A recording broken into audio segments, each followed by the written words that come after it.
A peritonite infecciosa felina apresenta duas formas de manifestação de patogenia e sinais clínicos, a PIF efusiva e a PIF não efusiva.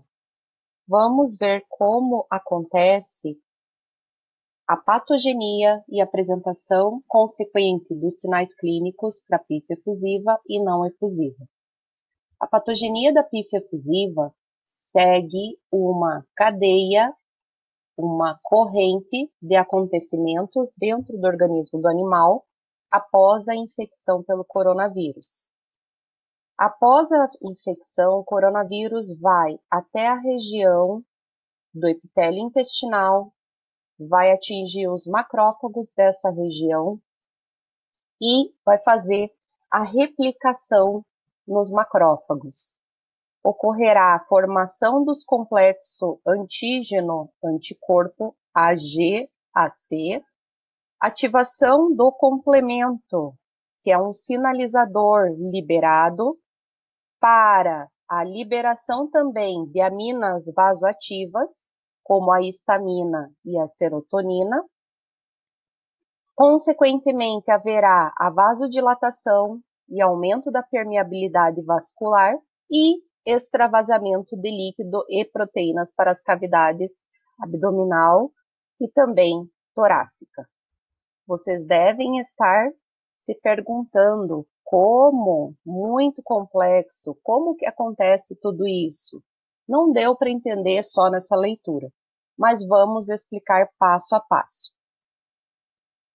Os três primeiros itens da resposta se fazem a partir da resposta imunológica, humoral.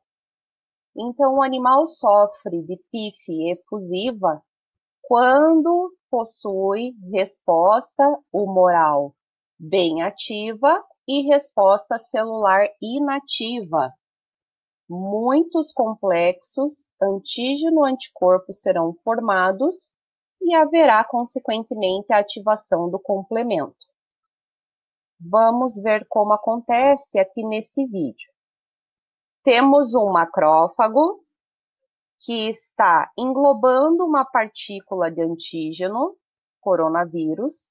Esse macrófago vai sinalizar ou vai expor o antígeno, vai fazer a exposição do antígeno, chamamos isso de apresentação do antígeno.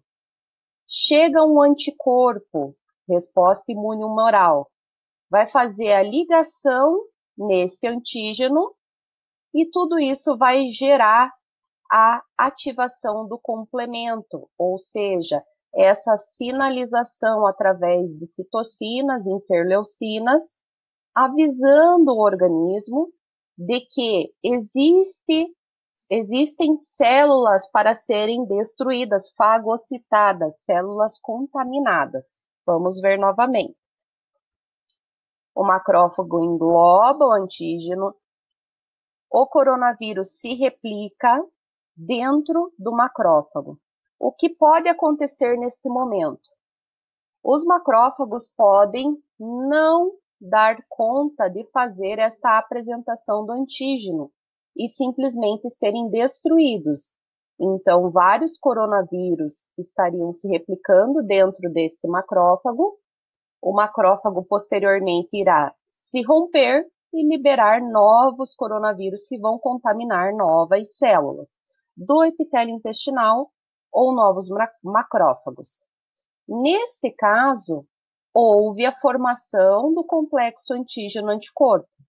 O macrófago fez a exposição, ou seja, a apresentação do antígeno para o sistema imune. O sistema imune humoral. O sistema imune humoral está representado por esta outra célula que chega aqui, são os anticorpos. Os anticorpos vão fazer a ligação nessa molécula apresentadora de antígeno e vão fazer também a sinalização, liberação de interleucinas para a ativação do complemento. Sinaliza ao organismo o fato de não haver equilíbrio. Há um desequilíbrio. E o organismo também desencadeia uma série de reações a partir destas ligações.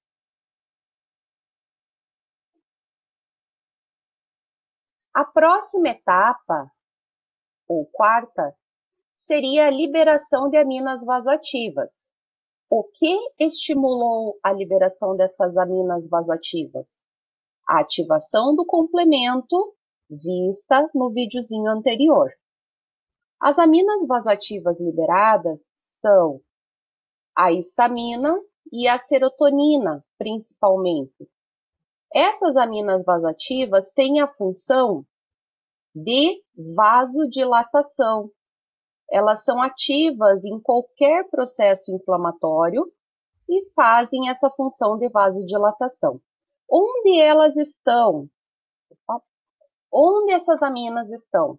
Elas já estão pré-fabricadas dentro das células do endotélio vascular. No momento em que há ativação do complemento, ocorre a liberação dessas aminas vasoativas e elas vão fazer um efeito na musculatura lisa vascular, no músculo, parte muscular do sistema vascular. Esse efeito é de vasodilatação, ou seja, relaxamento, ocorre aí o relaxamento. Esse efeito também é de aumento da permeabilidade vascular. Então, o líquido circulante dentro desta artéria, o plasma, a parte de plasma, conseguirá ou estará extravasando do meio intravascular para o meio extravascular com facilidade, por esse aumento da permeabilidade proporcionado pela ação das aminas vasoativas. Não só o plasma extravasa, também extravasam proteínas, principalmente a albumina. Esse líquido que extravasou na circulação do epitélio intestinal vai se depositar livremente na cavidade abdominal. Portanto, o que observamos como sinal clínico principal da PIF chamada de efusiva, aquela PIF onde tem liberação de líquido na cavidade abdominal, é este sinal clínico observado nessa imagem.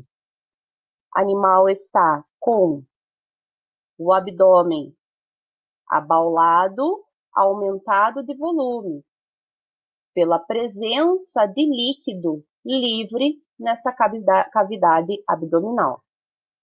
Um aspecto magro, caquético, apático, certo? Este aumento de volume abdominal é ocasionado por aquela série de fatores patogênicos que levam à efusão abdominal e efusão pleural, efusão líquido livre em alguma cavidade. O acúmulo de líquido pode acontecer na cavidade abdominal e também pode acontecer na cavidade torácica, levando a um aumento do volume abdominal. Outros sinais clínicos apresentados por esses gatos são decorrentes de efeitos secundários. A partir do momento em que se tem aumento de volume abdominal por presença de líquido, ocorre uma compressão da região do diafragma, levando à insuficiência respiratória, dificuldade respiratória pela pressão mecânica. O animal vai apresentar dispneia, respirar mais rápido, frequência respiratória rápida e irregular, vai estar dispneico. Outros sinais clínicos secundários são observados na PIF efusiva, como perda de peso, pela perda constante de proteínas por essa efusão abdominal, então um emagrecimento progressivo. O animal pode apresentar diarreia e vômitos, mucosas ictéricas e, aos primeiros dias de sinais clínicos, o gato apresenta uma febre, estado febril, de 39 a 41 graus Celsius, não responsiva a tratamento com antibióticos. Em necrópsia, após o óbito, na cavidade abdominal, é observada esta efusão fibrinosa na PIF efusiva. Uma efusão serosa fibrinosa de coloração amarelada depositada entre as alças intestinais. Ou apenas formações fibrinosas com líquido, este líquido opaco, amarelado, livre na cavidade abdominal. Esta efusão fibrinosa, serofibrinosa ou serosa fibrinosa. No caso da outra forma de apresentação clínica da PIF, chamada de não efusiva, a patogenia e sinais clínicos ocorrem de forma crônica, lenta e gradativa.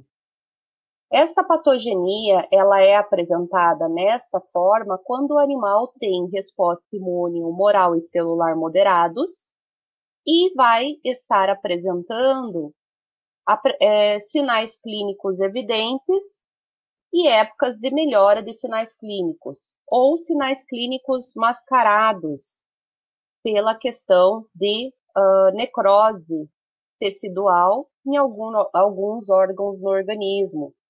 Sinais clínicos podem ser até mesmo secundários. A patogenia da PIF não efusiva começa da mesma forma que a efusiva. Um vírus que estará penetrando no organismo do animal, se dirigindo até a região do epitélio intestinal, propriamente os macrófagos depositados nessa região.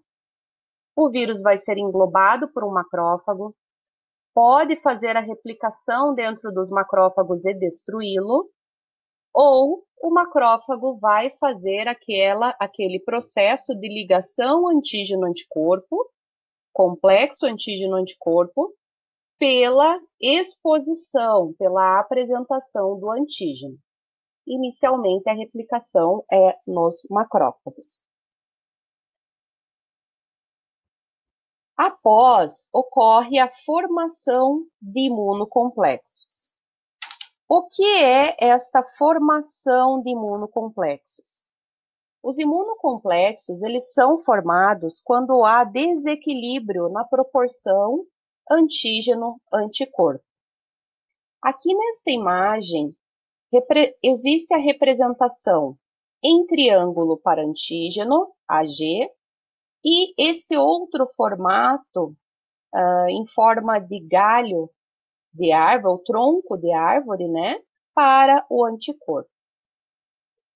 Em um processo de resposta imune, o macrófago faz a apresentação do antígeno e o anticorpo fará a sua ligação com este antígeno.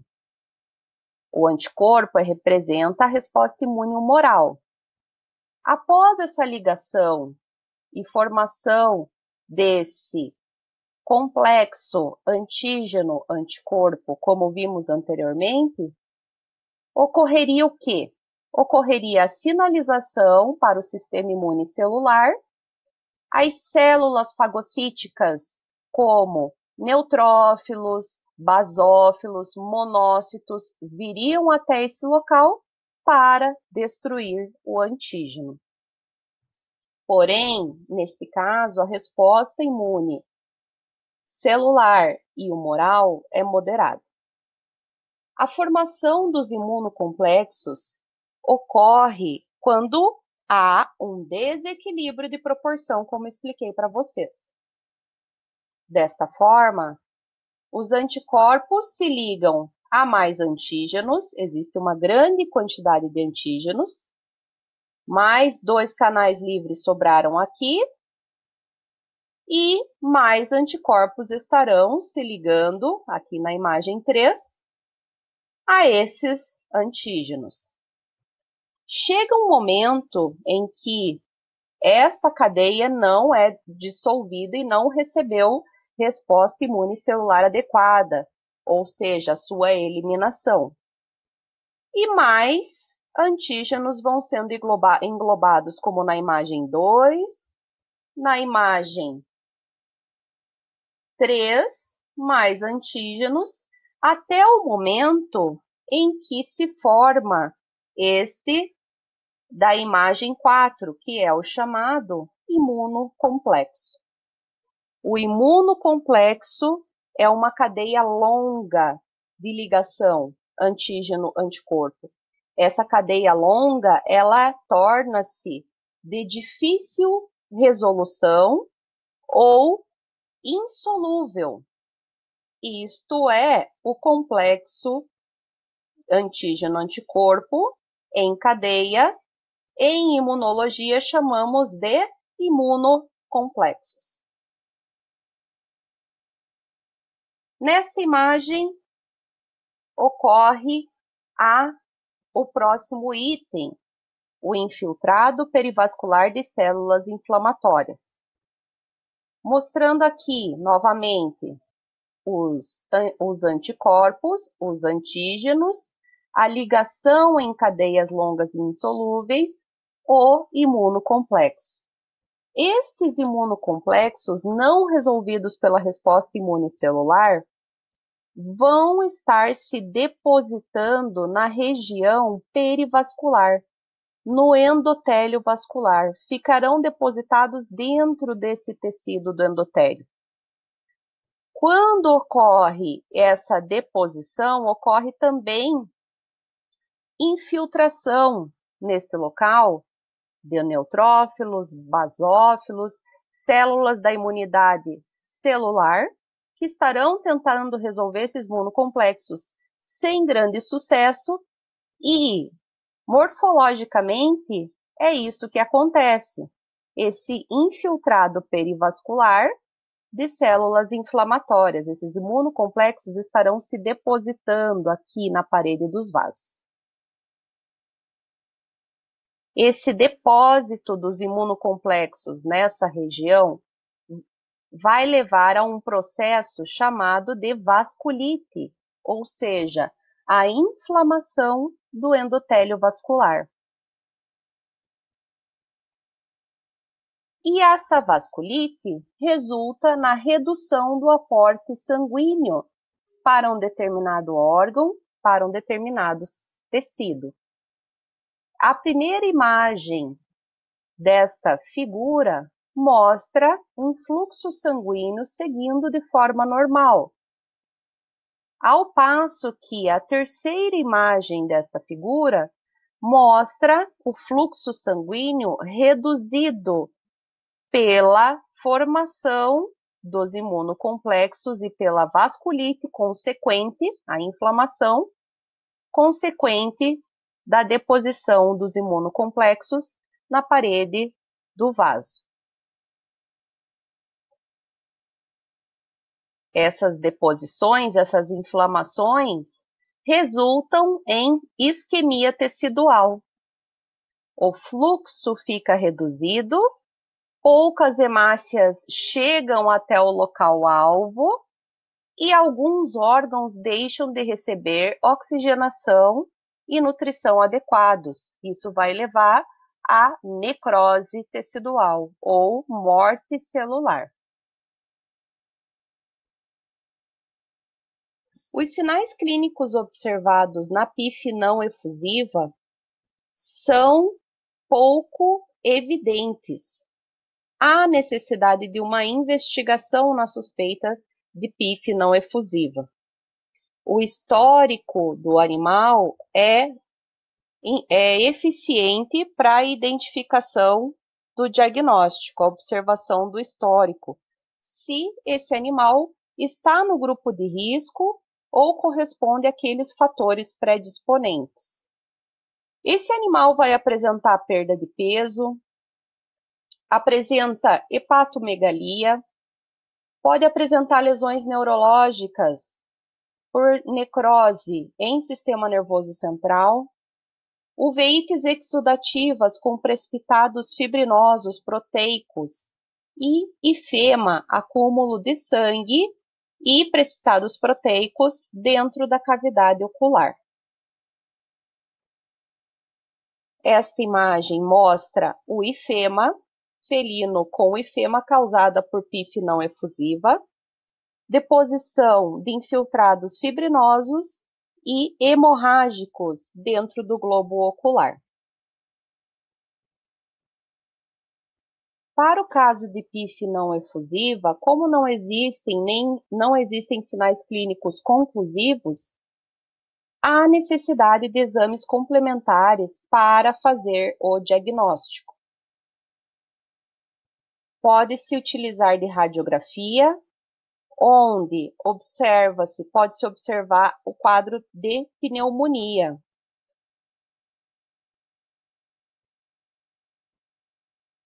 Em necrópsia, na PIF não efusiva, não se observa a deposição de líquido na cavidade abdominal, mas é observável a inflamação fibrinosa, apenas a deposição de fibrina na cavidade abdominal.